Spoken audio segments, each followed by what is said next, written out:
The Reformation today, daring deeds instead of polite words and gestures. Among the various paradigm shifts in the long history of Christianity, Luther's Reformation is without a doubt the most striking one, resulting in numerous consequences. In 2017, already for the 5th time, we are marking a centennial celebration of Martin Luther's Reformation. This time, however, things are happening in a more peaceful spirit than at the previous 4 celebrations. 2017 marks the first centennial to take place under the aegis of ecumenical work. This is not merely a historical note, but is also based on the substantive advances in the relations of the churches to one another, which have been made in the last decades and which have made such a common observance possible. We can mention here the doctrine of justification, which for centuries has been the origin and main reason for the split in the church. In the 1950s, I was able to determine a consensus between the Catholic and Lutheran doctrine, which I was then able to strengthen and expand upon in later study on Luther's doctrine of justification in my book Rechtfertigung, die Lehre Karl Barths und Einkatholische Besiegen, or Justification, the teaching of Karl Barth and Catholic reflection. The consensus that was reached on the doctrine of justification gained a kind of official confirmation on the part of the churches in 1972. At that time, almost a decade after the Second Vatican Council, a study conference of the Lutheran World Council and the Pontifical Council for promoting Christian unity took place on the Mediterranean island of Malta with an absolutely pleasing result. The Malta report clearly states that the decisive rapprochement follows precisely from the justification, from the question of justification. Quote from the Malta report. Today, however, a far-reaching consensus is developing in the interpretation of justification. Catholic theologians also emphasize, in reference to justification, that God's gift of salvation for the believer is unconditional as far as human accomplishments are concerned.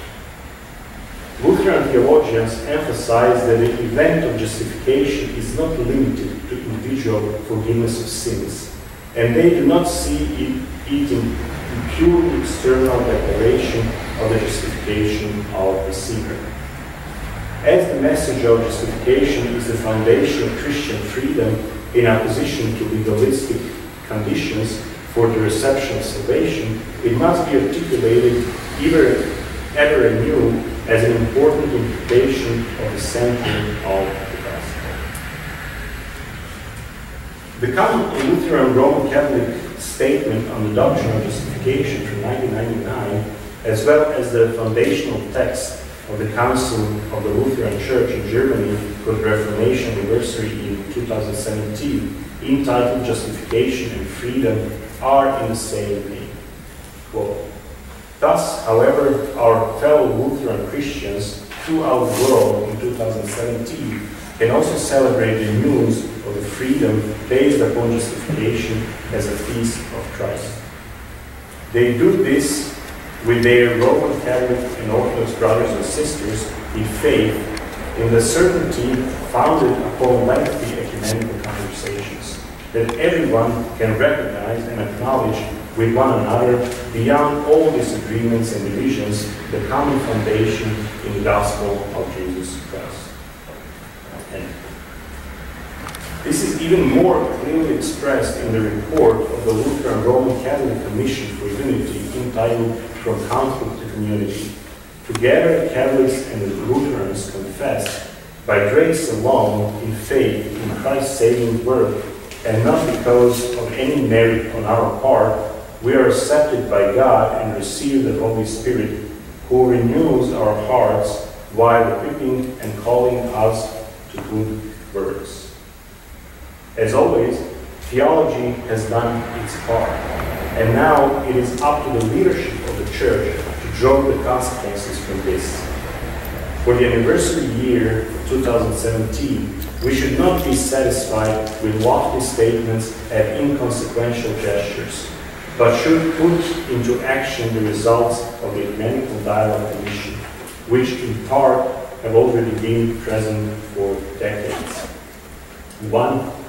The rehabilitation of Martin Luther. 2. The removal of all excommunications from the time of the Reformation. 3. The recognition of Protestant and Anglican orders. 4. Mutual Eucharistic hospitality. My wish would be that these proposals would also be brought to the Catholic Church frankly and clearly by Lutherans.